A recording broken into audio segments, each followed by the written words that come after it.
И всем привет! Сегодня дождливый день, суббота. И мы поехали покупать подарок нашему сыночку. Ему будет 10 лет. Сейчас съездим в Декатлон. Есть пару идей, что подарить. Посмотрим, что именно выберем. Так что взяли с собой нашу доченьку, помощницу. Будет помогать выбирать. Да. Сейчас вот заедем, заправимся. Сегодня у нас дизель почем? 54 литра. Нам выходит на 87 евро с копейками. 87 евро 54 цента, если быть точнее. Так что вот такой вот прайс сегодня на дизель. Приехали в Декатлон. Выбираем велосипед. Вот тут вот. Такие вот 26 соль. Вот такие вот курточки для велосипедистов, штанишки. Колесики дополнительные, запасные. Педальки. И вот крыло еще отдельно надо будет покупать. 15 евро стоит. Ну, 16. Игрушки для детских велосипедов. Корзинки. Здорово. А вот для детей. Вот такие вот штуки. Классно. Короче, выбор большой. Будем думать. Мне нравится оранжевый. Он стоит 300 евро. Ну и плюс крыло 15. Купили мы подарок Константину. Сейчас съездим в Lidl. Купим продукты на недельку. Детишки остались дома. Я не цокаю, не чавкаю, стараюсь. Вот. Привычки, знаете, очень помогает заметить то, что ты раньше не замечал. А еще я заметила, что люблю жевать постоянно. Оказывается, все жую. Ну, это я вырежу, конечно же. Конечно же. Уметь смеяться над собой — это классное качество вообще в жизни. Вон стоят Да. новоприбывшие. Вот в этом доме живут переселенцы. И И мы жили, да, когда приехали только. Это как Хайм считается, как общежитие. Считается. Да, это тут квартира отдельная. квартира отдельная, да. У нас была трехкомнатная квартира для нашей семьи из 4 человек. Знаете, классная, в принципе, да, обычная трехкомнатная квартира. И нам очень повезло, потому что многие попадают в общежитие, в контейнеры, куда только не попадают, и вместе с другими беженцами там с Африки. И много историй мы слышали, когда столько проблем было у людей именно со всякими разными приезжими. Вот. А нам очень повезло. Мы, честно, не готовились и даже не знали. Но когда мы приехали, мы были очень, конечно, рады. Мы когда пришли, у нас уже была мебель, вся необходимая, даже постельное белье нам дали, посуда, все было, и мы прожили в этом Хайме год, ни за что не платя. То есть у нас ванна была, у нас вода текла, свет горел, мы не платили ничего вообще. Ну, пока не переехали. Переехали мы в квартиру, в которой мы сейчас живем. И нам выделили деньги на переезд, чтобы мы купили туда мебель, если нужно. Если бы там не было ремонта, нам бы выделили деньги на ремонт. Конечно, нам бы не выделили кучу денег на евроремонт, который бы мы там размечтались. Ну, какую-то сумму они бы выделили на самое необходимое, да. Ты когда, потому что ставишь антракт, то есть заявление пишешь, ты описываешь, что именно тебе нужно. И, в принципе, описывается вплоть до вилок и ложек все. И выплачивается.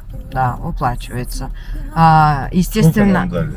ну, 200... 4000? Нет, нам дали 2 с чем-то. Ну, 3, наверное. Ну, по 3000, да. Но по тем временам было Для неплохо. Икеи достаточно Мы, честно было. говоря, да, в Икее закупились, и нам, в принципе, хватило этих денег. Вот, вместе с техникой даже. Мы купили машинку на Клейн-Анцайге, но она была в упаковке у какого-то итальянца. Вот. Ну, а что, она 5 Она лет была проработала? абсолютно новая, ЕГЭ, да, 5 лет она проработала, пока мы не постирали Димину спецовку. Да. И все. И ей пришел капут. Да. А влажность в ванной была такая, что машинка даже поржавела местами. Так что теперь мы рады Фрокнеру. Вообще мы просто счастливы. Так что мы приехали. Да, лучше. Глуши мотор. Всем доброе утро. Сегодня воскресенье, весь день дождь. Начинается немецкая зима. А я буду готовить сегодня беляши. Немножко покажу. Сейчас я буду делать опару. Опару из живых дрожжей.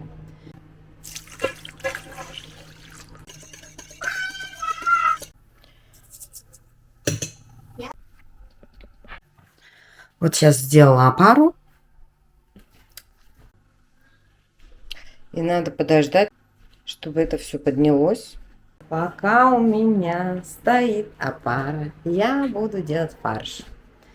Фарш я тоже сделаю заранее, чтобы он постоял немножко в холодильнике. Так что вот я взяла фарш. У меня свиной.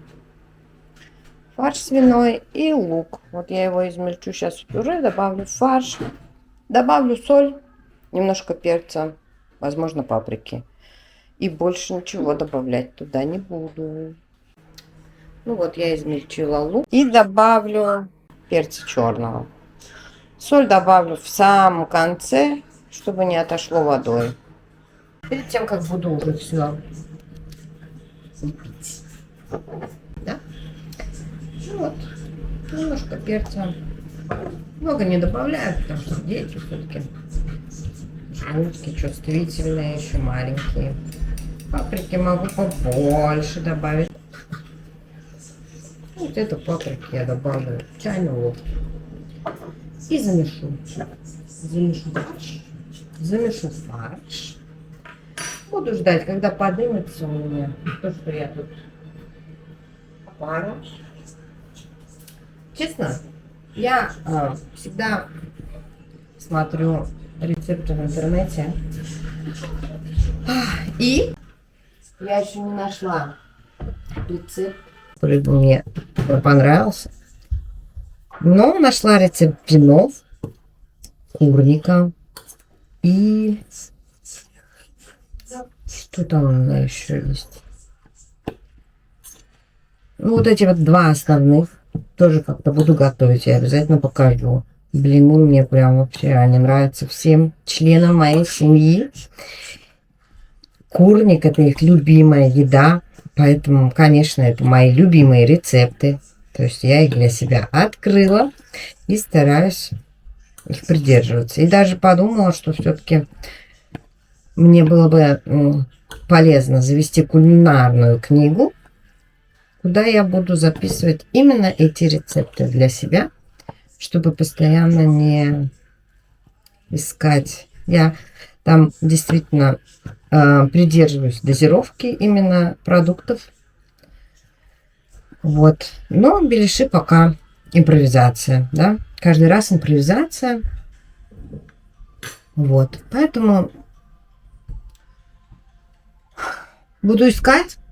И если что-то найду, обязательно поделюсь с вами. Пишите, может быть, у вас есть какой-то вкусный рецепт дрожжевого теста, который вам понравился, и, возможно, это будет тот рецепт, который я ищу. Так что беляши, конечно, это не немецкое блюдо. И свинина наверняка это не основной ингредиент, да? Но у меня сегодня будет беляши с цениной. Что из этого выйдет, смотрите позже. Ну все, помешала я фарш. И вот положила его вот под пленку. И сейчас уберу в холодильник. И когда поднимется опара, замешу тесто. Пойду пока попью кофеек. Уже прилично. Кофеек. Хочу с пенкой. Я делаю сначала пенку, потом наливаю кофе. Наверное, правильно. Честно, не знаю. Такая кофемашина нам больше понравилась, потому что мы брали капсульную. Все хорошо. Вкусный кофе. Машинка недорогая. Капсулы дорогие. В итоге выходит все равно, мне кажется, дороже. Поэтому мы остановились на таком варианте. Достаточно. Но шумная, да? Шумная.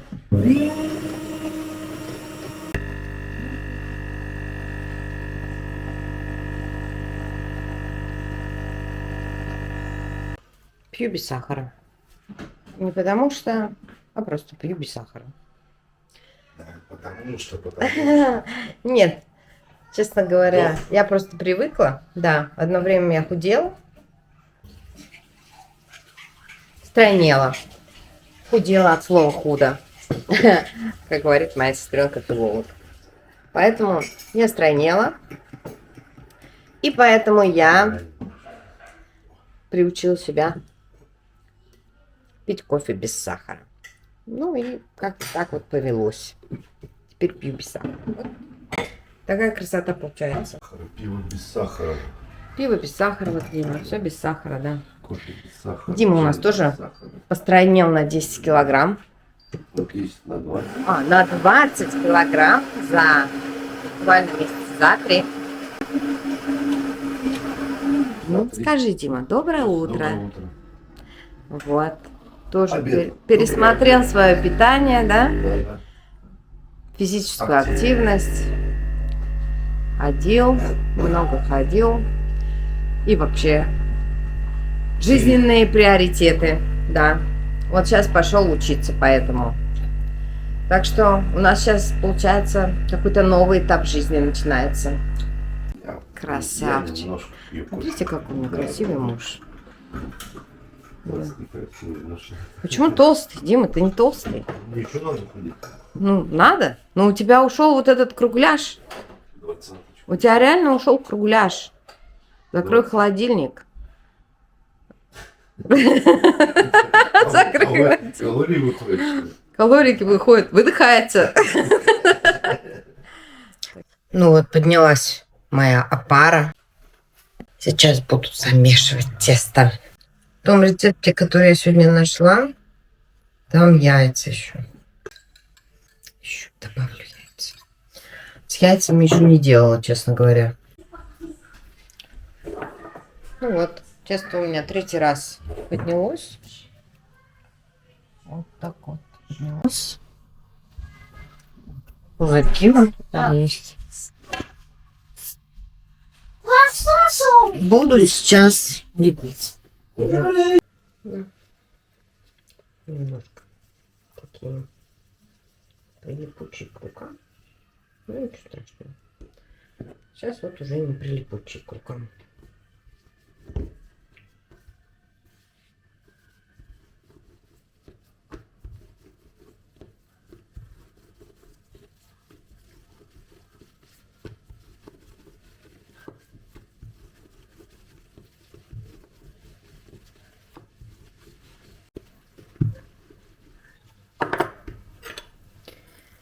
Набираем фарш. Упс. Упс, упс, упс. И так вот распределяю. И начинаю закрывать. Оставляю маленькую дырочку. Конечно, для меня большой размерчик получился. Я люблю поменьше. помельче, помельче. Вот так вот делаю. Ну, вот так вот вокруг.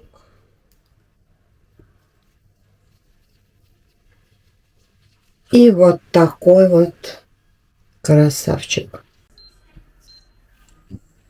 Добавляю растительное масло.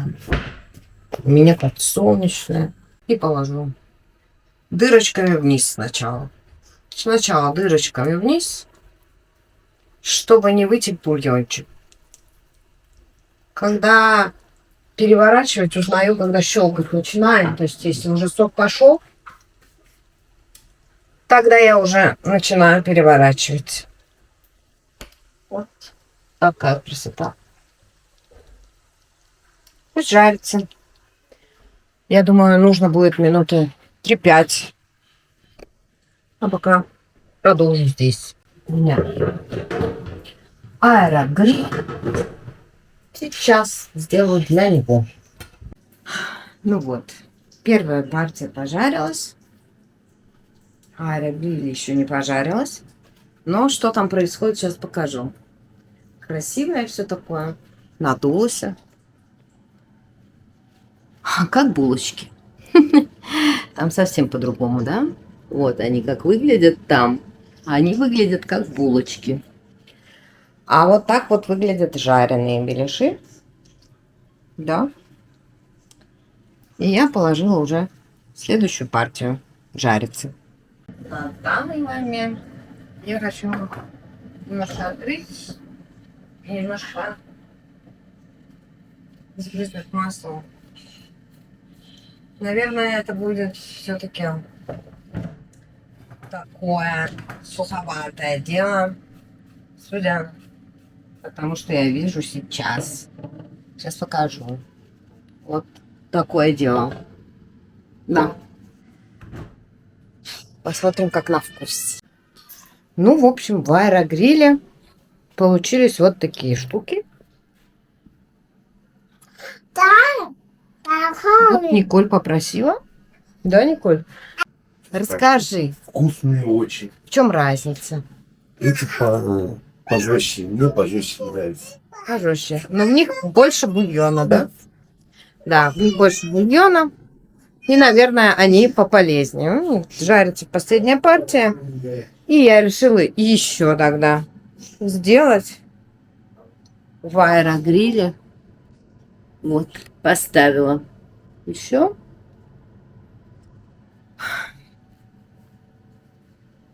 Вот такой вот эксперимент.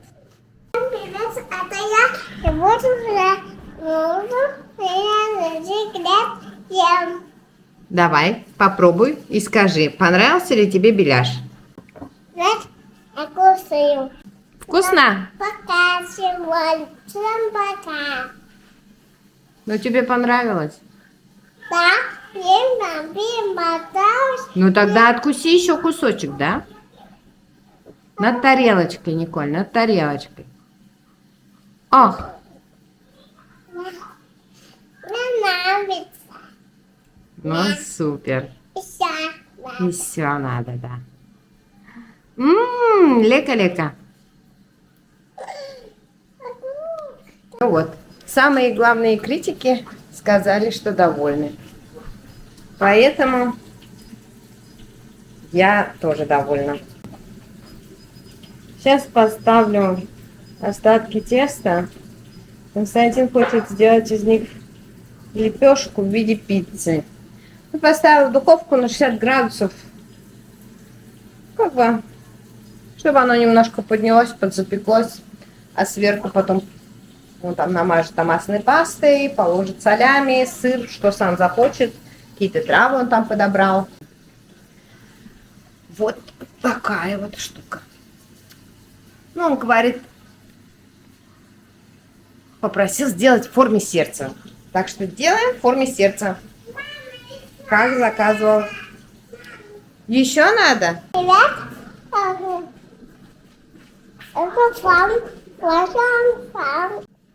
Канал Касатюм. Нет, это моя канал. Это моя канал. Вот так вот получилось. Вот аэрогриль, а вот жареные.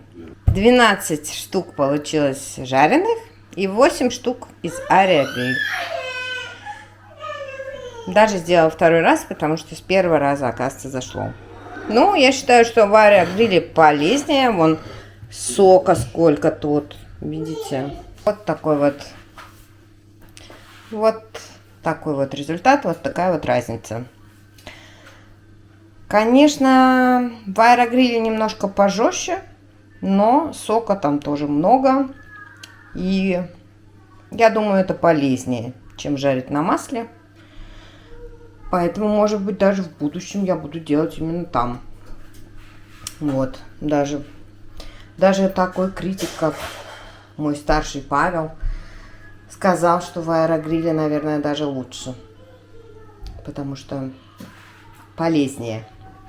Как вы думаете, как вы считаете? Вот такой у меня получился сегодня эксперимент. Но это очень сытно, очень. 1-2 штуки, ты сыт, просто вообще невозможно. Поэтому много не съешь, много готовить не нужно. Это даже много, наверное, то, что я приготовила. Если не доестся до завтра, заморожу. Жареные можно морозить. Потом я их также разогреваю в аэрогриле. И они получаются, ну, ничуть не хуже, чем только что приготовленные. Единственное, когда ты только-только пожарил и достал, конечно, они более сочные, потому что там сок, он еще жидкий, а остальное потом, когда они постоят, он впитывается в тесто и уже не такой сочный. Но все равно вкусный, да. Вот один из моих рецептов. Делитесь своими, может, у вас есть какие интересные, я, может, тоже попробовать хочу. Поэтому мне интересно. Пишите. Мы просто попрощаемся. А на этом пока все. Вот такое видео у нас в этот раз получилось. Всем спасибо, кто смотрел. Всем спасибо, кто участвует в обсуждениях. И до следующих видео.